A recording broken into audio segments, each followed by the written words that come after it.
4 राज्यातील सीमावर्ती भागांमध्ये, सीमालगतच्या भागांमध्ये पाकिस्तानकडून अशा पद्धतीने हे भ्याड हल्ले सुरू झालेत।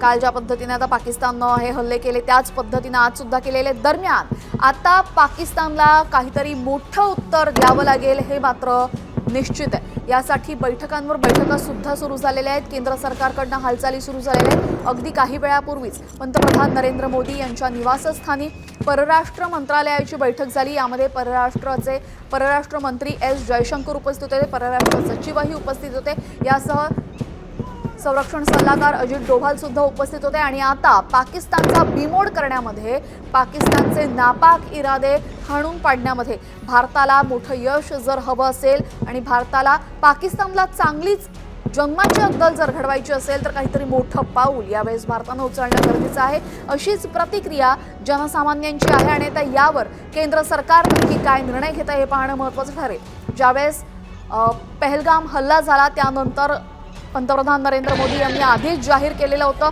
की पूर्ण भारतीय सैन्याला सूट आहे, तुम्हाला जे वाटेल ते तुम्ही करू शकता, पाकिस्तानला जसं तसं तुम्ही उत्तर देऊ शकता। त्यामुळे भारतीय सैन्याला तर सूट देण्यात आलेली आहे। याचं आपण पाहतोय नौसेनेची ताकद, वायुसेनेची ताकद आपली वाढलेली आहे। अनेक महत्त्वाच्या यंत्रणा ज्या अतिशय ॲडव्हान्स आहेत त्या आपण ऑलरेडी घेतलेल्या आहेत आणि त्याद्वारे अगदी चीनी बनावटीचे हे जे एअर डिफेन्स सिस्टीम पाकिस्तानकडे आहे, तुर्कीचे हे जे ड्रोन पाकिस्तान वापरतंय, या सर्वांना हाणून पाडण्यामध्ये आपल्याला मोठं यश मिळतंय।